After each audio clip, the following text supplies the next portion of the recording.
Imagine a world where the line between reality and the supernatural blurs into a nightmarish existence. What if the people next door, the ones you pass every day, were actually harboring ancient evils? Today, we're diving deep into some of the most chilling cases of demonic possession throughout history. Stories so terrifying they will make you question everything you thought you knew about the dark forces lurking just beyond the veil of our reality. 1. The real story of Ronald Doe. 17-year-old Ronald Doe, who was just an ordinary kid, has now become a body for a terrible demon. His family's fascination with the Ouija board had brought out a horror, and the darkness it brought along was vengeful. First, there was only a low voice, quiet, threatening, slithering up from the belly of the house like a snake. But then the house became a stage of horror for Ronald. Pots and pans began to float off the counter, hung and flew about the room, crashing into the walls. The very air seemed to be causing suffocation, as though it were chasing every hole. Ronald himself turned into a figure of pure horror, a ruler of nothing. His once peaceful-looking eyes were replaced with ones that seemed mad with rage. His face drained of color, and the man turned into an utter figure of horror. The violent outbursts began. Ron's voice would then turn into a rude roar, and his eyes would go up and turn green. The house became a concentrated area of fear. Upon arrival of local priest, the house turned into horror scenes as if conjured by a nightmare. The frame of the bed in Ronald's room, which was bolted to the floor, started to shake fiercely. It was as if an unseen force was trying to tear it away, as if an unnamed monster was trying to set it loose. The temperature in the room dropped to near freezing, and a sickly darkness slipped out from under every door and window. Whenever the priests were reciting the hymns of the gods, Ronald looked like he was suffering from severe tears and burns, practically his whole body twisting and turning into unhuman types positions. His voice, no longer human, Jesus' voice soared up and passed, cursing fluently in a vile language that seemed to scrape the very air of reason.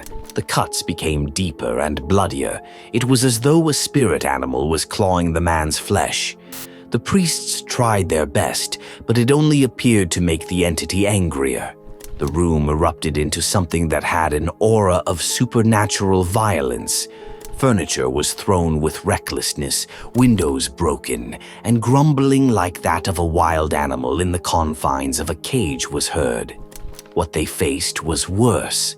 What they thought were superficial forces that could not be touched or seen were actually cutting through the air and were feeling so real that at one time they started to believe if they let out their hands, they could actually touch it and feel it as real as any object in the room. The last session of exorcism was a huge one when the entity one night just before the final event exposed all its evilness. Ronald let out frightening, ear-piercing screams, the childish, painful shrieks slashing through the calm night. His eyes were pools of blackness and were gazing into the void. He screamed and shook all over. Every single thing that came out of his mouth was a pure mixture of pain and hatred. The walls of the house looked as if the shadows were oozing out, and those mysterious signs that were creepy and unreadable all over produced a green, eerie light. After that, Ronald's state evolved into a horrible one that no one would wish for themselves. The priests, older and scarred by the demonic possession, were forced to simply observe while the young man that they were attempting to protect fell under the control of the demon.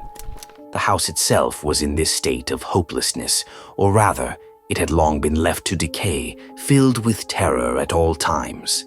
2. The exorcism of Clara Germana Selle. One day in 1906 at St. Michael's Mission School in Natal, South Africa, Father Erasmus Horner heard of a troubling confession from one of the Catholic students who attended the school, Clara Germana Selle. She'd made a pact with the devil himself. While her confession wasn't taken too seriously, her strange and erratic behavior began to worry the priests and nuns at the school. Her behavior came to a head on August 20th, 1906, when the startled students and nuns at the school saw her tear her clothes, growl like an animal, and have conversations with unseen entities. Clara's strange outbursts continued for weeks. Nuns reported that her skin would burn when sprinkled with holy water, and she would lash out when Bibles, crosses, and other sacred objects entered the room with her, even when they were concealed from her sight. She also developed a power where she was able to describe in detail the personal lives of those around her. Several nuns also came forward stating that Clara had learned to speak and understand several foreign languages in which she had never been taught. She also possessed inhuman strength, overpowering even the strongest priest when they attempted to restrain her during these outbursts. Another report, told by many witnesses, was that Clara began to levitate 5 feet in the air daily, her clothes sticking to her body as she rose, defying the laws of gravity. It was reported that only after she was doused with holy water would she be brought back down and temporarily snapped out of her possession. Others stated that Clara could turn into a snake-like creature, her body as flexible as a serpent, as she slid across the floors of the school. She even bit a nun on the arm and left teeth marks that resembled those of a snake's fangs. Anyone could see that the girl was afflicted by something dangerous and dark. Father Horner and another priest, Reverend Mansuetti, were cleared by the church to perform an exorcism on Clara. On September 11, 1906, the exorcism was performed, lasting from early morning until the later hours of the night, a grueling process for both priests. During the exorcism, Clara's violent behaviors intensified, and she even tried to strangle one of the priests with his stole. The next morning, the rites were performed again, with the possessing demon departing Clara's body after telling the priests that it would signify this exit with an act of levitation. Clara rose 5 feet into the air, as she had before. This levitation occurred in front of an audience of around 170 people at the chapel.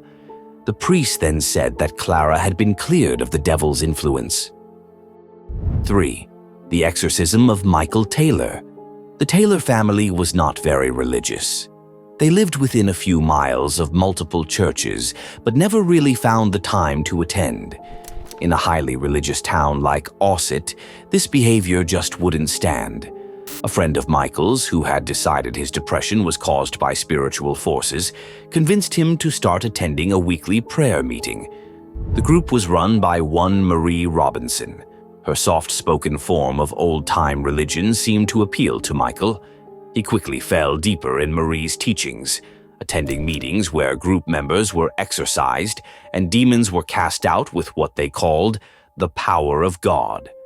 Marie began offering private meetings to Michael. During these meetings, Michael and Marie would sit across from each other and make the sign of the cross over and over, sometimes for 8+ hours. One day, something broke inside of Michael Taylor.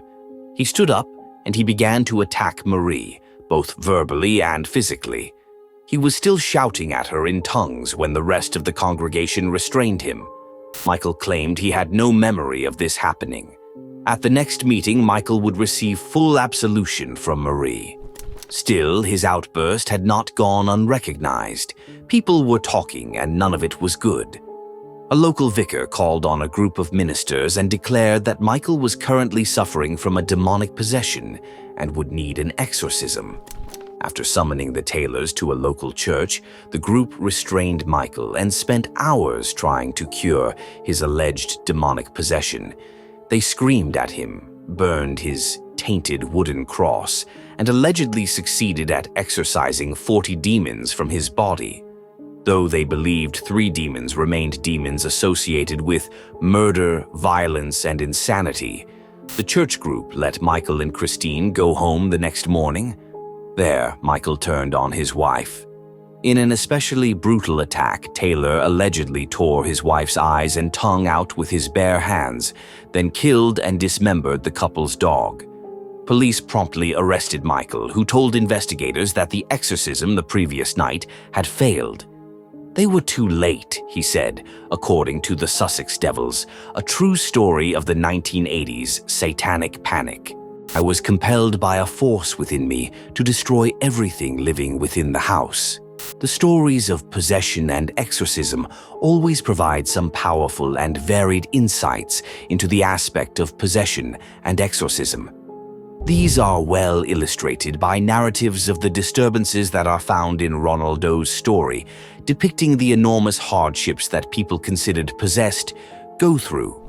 Michael Taylor's case well exemplifies the disastrous and oftentimes fatal outcomes of exorcism when traditional approaches conflict with the contemporary view on mental health. On the other hand, Germana Seal's case gives a rich insight into possession in a given cultural and religious setting, and how these local beliefs color the understanding of such occurrences.